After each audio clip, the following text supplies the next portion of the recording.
إحنا جيل اتدلع بزيادة لدرجة إننا بقينا بنعتبر الوفرة حق مكتسب. كل شيء متاح بضغطة زرار، أكل عابر للقارات، تكنولوجيا معقدة بتجيلك من بلدان مختلفة في علبة شيك، وطاقة رخيصة بتشغل حياتنا 24 ساعة من غير حتى ما نسأل هي جاية منين. إحنا بنعيش في عصر استثنائي، والمؤرخين بيسموه عصر الوفرة المطلقة. والحقيقة اللي لازم نواجهها إنه العصر ده بيمر بمرحلة تغيير جذري قدام عينينا، والرفاهية السهلة اللي تعودنا عليها بدأت تعيد تشكيل نفسها بشكل واضح.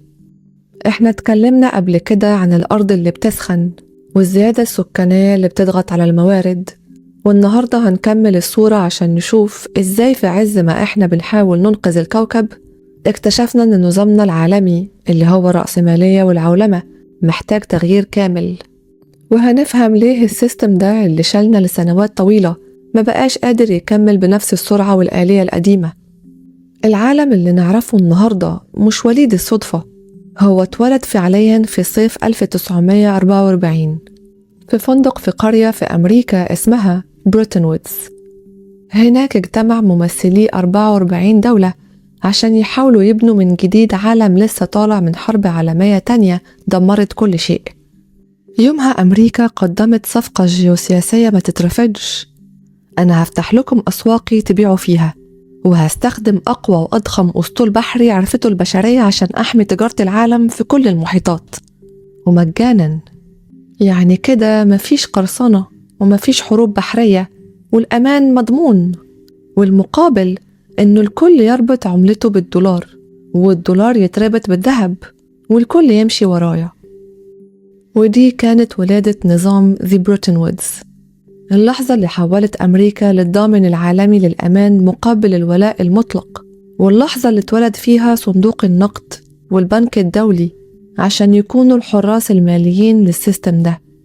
بفضل الصفقة دي البشرية عاشت أزهى 70 سنة في تاريخها، رخص البضاعة وسهولة التنقل والوفرة اللي ملهاش مثيل. بس دوام الحال من المحال، القواعد الجيوسياسية اتغيرت، وأمريكا النهاردة أولوياتها اتبدلت. ما بقتش مستعدة تدفع تمن حماية كل شبر في العالم. طاقتها بقت بتنتجها بنفسها، وصناعتها بدأت ترجع لأرضها. لما الضامن يعيد ترتيب حساباته ويقلل انتشاره، احنا مش بس بنفقد بضاعة رخيصة، احنا بنفقد استقرار سلاسل الإمداد اللي خلت العولمة بصورتها الحالية ممكنة أصلا. احنا بنتحرك لعالم متعدد الأقطاب وملوش كبير، وده أول تحدي حقيقي بيواجه شكل الرأسمالية اللي تعودنا عليها وبنينا حياتنا على أساسها. والكارثة إننا كمستهلكين اتعودنا بزيادة وبنينا كل رفاهيتنا على مبدأ Just in Time Manufacturing أو التصنيع عند الطلب. المبدأ ده بيقول إنه الحاجة مش لازم تتخزن، هي بتتصنع وهي ماشية في الطريق عشان توصلك في اللحظة اللي بتطلبها فيها وبأقل تكلفة ممكنة. السيستم ده صحيح عبقري، بس قايم على شرطين حساسين جدا، لو واحد فيهم اختل السيستم بيتعطل. الأول هو بحار آمنة ومفتوحة تماما، والتاني هو عمالة رخيصة ومستمرة. والاتنين دول للأسف دلوقتي بيمروا بأكبر هزة في تاريخهم. لما البحار ترجع ساحة صراعات وتكلفة الشحن والتأمين تنفجر، مسارات السفن هتتغير وتتعطل. ومنطقتنا العربية هي قلب المعادلة دي. احنا الممر وهمزة الوصل اللي بتربط تجارة الكوكب كلها ببعضها، فلما التوترات تزيد الممر بيبقى فاتورته أغلى ومخاطرته أعلى، وبكده تكلفة عيشتنا اللي معتمدة على الاستيراد بتغلى أكتر وأكتر. احنا داخلين على مرحلة إعادة صياغة لسلاسل الإمداد، وهنرجع لزمن الاكتفاء الذاتي.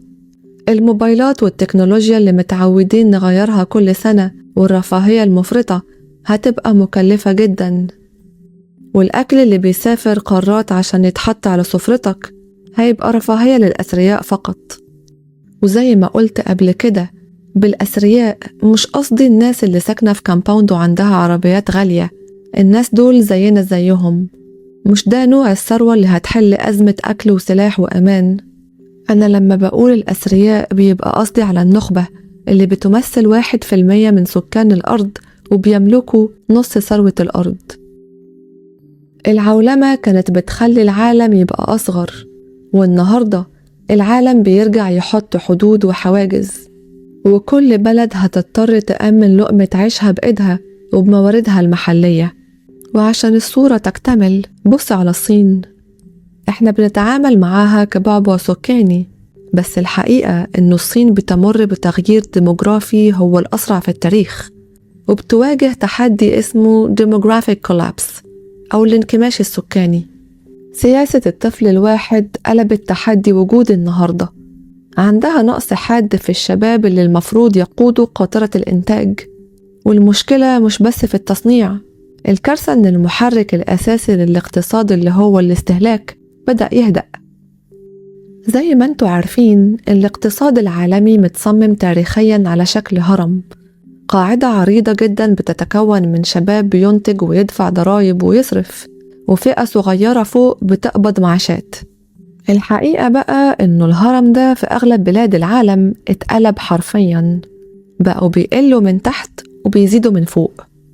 ولما المجتمع يشيخ، الابتكار بيبقى شبه منعدم، والشهية للمخاطرة بتقل، وبندخل في حالة هدوء اقتصادي، لأنه المجتمع الشايب بطبعه مجتمع خايف، كل همه يحافظ على اللي معاه.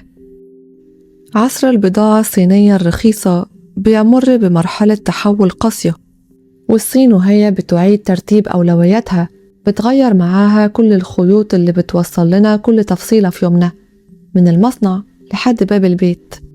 احنا خايفين من الزحمة والانفجار السكاني، بس شيخوخة الشعوب تحدي وجودي مرعب كمان. طيب واحنا فين كعرب من كل ده؟ الخبر الحلو إننا لسه مجتمعات شابة، وقاعدتنا العريضة لسه موجودة، بس التحدي هو إننا مربوطين بجذورنا في السيستم ده. إحنا النهاردة بقينا خزان الطاقة البشرية للعالم اللي بيشيخ.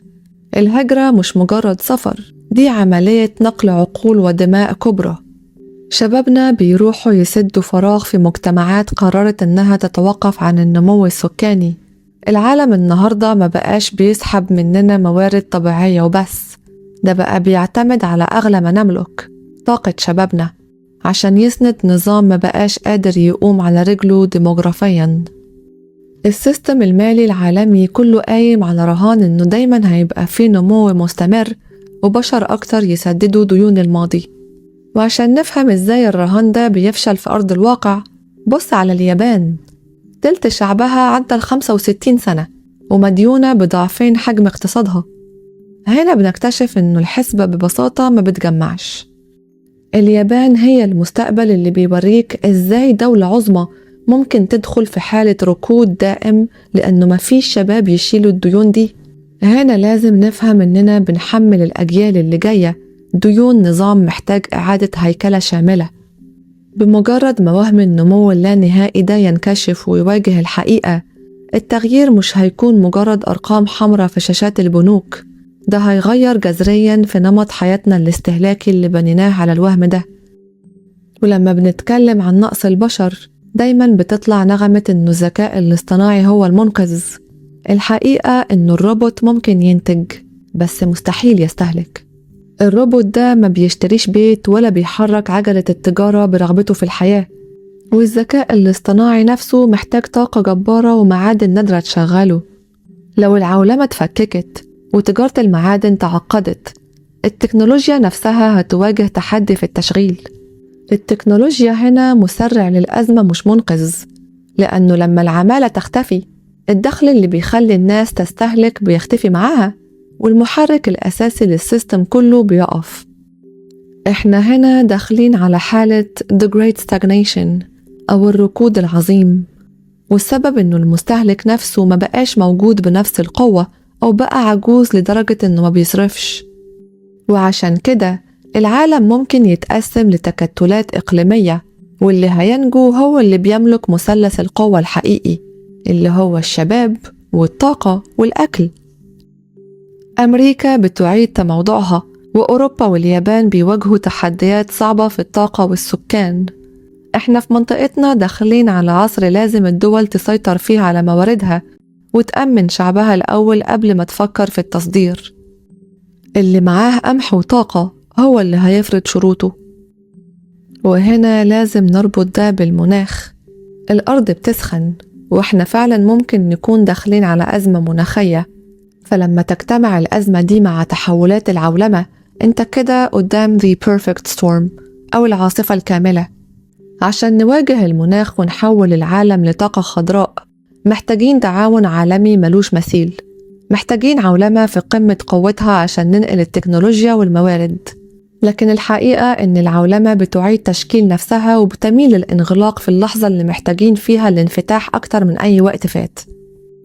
إحنا بنسابق الزمن عشان نلحق نأمن احتياجاتنا قبل ما قواعد العالم تتغير بالكامل. العالم اللي جاي هيرجع لنوع من المركنتيلية الجديدة، سياسة بتهتم إن الدولة تصنع حاجتها جوه أرضها وتقلل اعتمادها على الخارج. فكرة الاعتماد على سوق عالمي مفتوح بقت مخاطرة. إحنا بنتحول من النظام الأسرع والأرخص لنظام الأقرب والأضمن. وفي عالم الندرة، القيمة بترجع للأصل المادي الملموس. الاستثمار الحقيقي بكرة مش في أسهم افتراضية، الاستثمار في حتة أرض بتنتج، ومهارة يدوية بتنفع، ومجتمع صغير متماسك. زمان كنا بنفتكر العيلة والأرض قيود، بس النهاردة بنكتشف إنهم ممكن يكونوا طوق النجاة لو السيستم اتهز. في مجتمع بيشيخ ومنعزل، الشخص اللي حواليه عزوة وسند هو اللي هيقدر يستمر. السيادة هترجع للريل سكيلز، المهارات الحقيقية. اللي بيعرف يبني ويزرع ويداوي بطبيعة الأرض، دول هم اللي هيقودوا المرحلة الجاية. نهاية العالم بصورته القديمة هي مجرد بداية لعالم أصدق وأقرب للطبيعة. حاول تستعد من دلوقتي، بطل تنساق ورا وهم الوفرة على الشاشات. استرجع ارتباطك بالأرض وباللي حواليك. حب الأرض، حس بيها وحافظ عليها. اتعلم ازاي تزرع وازاي تداوي نفسك باللي الطبيعة بتديهولك. استمتع بحب اللي حواليك ليك وبحبك ليهم. ولو تقدر تفضل في بلدك وتنفعها بعلمك، اعمل كده. ولو عايز تسافر عشان تثقف نفسك وتتعلم مهارة جديدة، سافر، بس خلي نيتك ترجع وتنفع أرضك وناسك. في العصر ده، القوة الحقيقية مش أرقام في حساب بنكي. القوة هي أنك تكون وسط أهلك وناسك وعارف تعيش مهما القواعد اتغيرت من حواليك. أتمنى الحلقة تكون مفيدة وتعجبكم. أنا ريم، ودي كانت قعدتنا النهاردة في بينا كلام. أشوفكم الحلقة الجاية على خير. باي.